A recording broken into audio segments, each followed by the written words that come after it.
Hello, welcome back to our channel.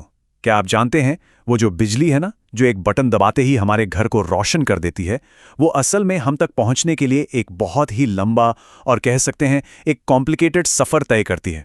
तो आज हम इसी पूरे सफ़र को समझने वाले हैं, बिल्कुल शुरू से, पावर प्लांट से लेकर हमारे घर के स्विच तक। तो सवाल यही है कि एक इतने बड़े विशाल पावर प्लांट में बनने वाली बिजली आखिर हमारे घर की दीवार में लगे उस छोटे से स्विच तक पहुंचती कैसे है। ये एक ऐसी प्रोसेस है, एक ऐसी प्रक्रिया जो हर पल हर सेकंड हमारे चारों ओर चल रही है, पर हम शायद ही इस पर ध्यान देते हैं। तो इस पूरे सफर को अच्छे से समझने के लिए हमने इसे 5 आसान हिस्सों में बांट दिया है।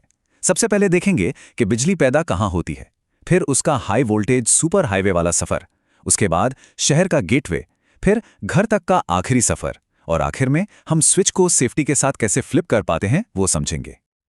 ओके, तो चलिए इस सफर की शुरुआत करते हैं बिल्कुल स्टार्टिंग पॉइंट से, जहां बिजली का जन्म होता है, यानी कि पावर प्लांट। देखिए, बिजली बनाने का जो बेसिक प्रिंसिपल है ना, वो बहुत सीधा सा है। किसी भी तरह की मैकेनिकल एनर्जी को इलेक्ट्रिकल एनर्जी में बदलना। अब ये मैकेनिकल एनर्जी कहीं से भी आ सकती है, जैसे कोयला जलाकर बनी भाप के प्रेशर से या फिर किसी डैम से बहते हुए पानी के तेज बहाव से।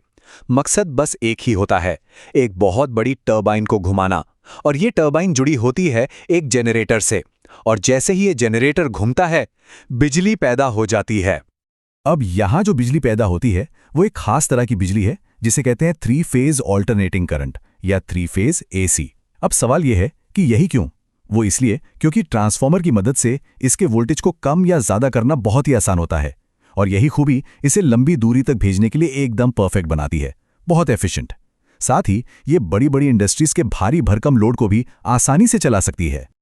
ठीक है, तो बिजली बन तो गई, पर अब इसे सैकड़ों किलोमीटर दूर एक लंबे सफर पर भेजना है।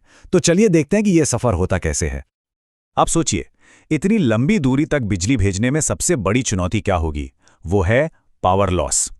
देखिए, जब भी करंट किसी तार से गुजरता है तो तार का अपना एक रेजिस्टेंस होता है, एक रुकावट होती है। इस वजह से कुछ एनर्जी, गर्मी मतलब हीट के रूप में बर्बाद हो जाती है। इसे टेक्निकली I²R लॉस कहते हैं। लेकिन इंजीनियर्स के पास इस प्रॉब्लम का एक बहुत ही स्मार्ट, बहुत ही क्लेवर सोल्यूशन है। वो क्या करते हैं, एक स्टेप अप ट्रांसफार्मर का इस्तेमाल करके वोल्टेज को बहुत बहुत ज्यादा बढ़ा देते हैं। कितना? लगभग 4 लाख वोल्ट तक। अब फिजिक्स का एक सिंपल सा नियम है, जब आप वोल्टेज बढ़ाते हैं तो करंट अपने आप कम हो जाता है, और करंट जितना कम होगा, गर्मी से होने वाला पावर लॉस भी उतना ही कम होगा। Problem solve. और फिर ये हाई वोल्टेज बिजली, आपने देखे होंगे वो बड़े बड़े टावर, उन टावरों और मोटी मोटी केबल्स के पूरे नेटवर्क पर देश भर में सफर करती है। इसी पूरे जाल को, इसी नेटवर्क को इलेक्ट्रिकल ग्रिड कहते हैं। ये ग्रिड ही इस बात को पक्का करता है कि बिजली जहां बन रही है वहां से निकलकर उस जगह तक पहुंचे जहां उसकी जरूरत है। तो चलिए, सैकड़ों मील का सफर पूरा हो गया, बिजली अब हमारे शहरों तक पहुंच चुकी है। लेकिन एक मिनट, सीधे 400,000 वोल्ट को हमारे घरों में तो नहीं भेज सकते, ये तो बहुत ज्यादा खतरनाक होगा। तो अब क्या? बस यहीं पर एंट्री होती है सबस्टेशन की।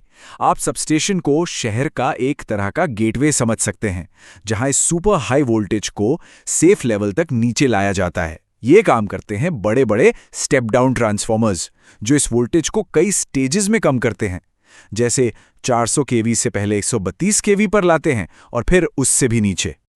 और हाँ, सबस्टेशन का काम सिर्फ वोल्टेज कम करना ही नहीं है, ये पावर ग्रिड के सिक्योरिटी गार्ड भी होते हैं।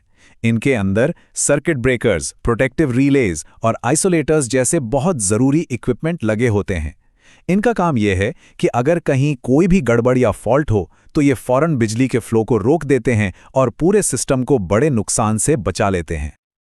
ओके, तो अब वोल्टेज काफी कम हो चुका है और बिजली हमारे मोहल्लों, हमारी गलियों से गुजरने के लिए बिल्कुल तैयार है। यह सफर का आखिरी पड़ाव है, जिसे कहते हैं डिस्ट्रीब्यूशन, यानी कि वितरण। अच्छा, यहां भी डिस्ट्रीब्यूशन के 2 लेवल होते हैं। पहले आती हैं प्राइमरी डिस्ट्रीब्यूशन लाइनें, जिनमें करीब 11,000 वोल्ट का करंट होता है। ये बिजली को हमारे एरिया तक लेकर आती हैं। फिर आती हैं सेकेंडरी डिस्ट्रीब्यूशन लाइनें, जो इसे हमारे घर के ठीक बाहर तक पहुंचा देती हैं। अब आता है वोल्टेज को कम करने का फाइनल स्टेप, और ये काम करता है एक बहुत ही जाना पहचाना सा डिवाइस, हमारे मोहल्ले का डिस्ट्रीब्यूशन ट्रांसफार्मर। जी हाँ, ये वही ट्रांसफॉर्मर है जो अक्सर हमें बिजली के खंभे पर या फिर जमीन पर किसी बॉक्स के अंदर दिखता है। यही वो चीज़ है जो 11,000 वोल्ट को हमारे घरों में इस्तेमाल होने वाले 230 वोल्ट में बदलता है। चलिए जी, बिजली अब हमारे घर के दरवाजे तक तो आ गई है और घर में घुसने के लिए भी पूरी तरह तैयार है। लेकिन रुकिए, स्विच तक पहुंचने से पहले इसे कुछ आखिरी सिक्योरिटी चेक पॉइंट से गुजरना होगा। सबसे पहले एक मोटी सी सर्विस केबल सड़क से बिजली को हमारे घर के अंदर लाती है। अंदर आते ही इसका पहला स्टॉप होता है एनर्जी मीटर। वही मीटर जो रिकॉर्ड करता है कि हमने कितनी बिजली इस्तेमाल की। मीटर के बाद बिजली सीधी जाती है घर के मेन डिस्ट्रीब्यूशन बोर्ड, जिसे हम आम भाषा में डीबी या फ्यूज बॉक्स भी कहते हैं। और बस यहीं से अलग अलग तार निकलकर घर के हर कोने, हर स्विच और हर सॉकेट तक पहुंचते हैं। ये जो डिस्ट्रीब्यूशन बोर्ड है ना, ये हमारे घर के इलेक्ट्रिकल सिस्टम का समझ लीजिए ब्रेन भी है और बॉडीगार्ड भी। इसके अंदर लगे होते हैं एमसीबीज।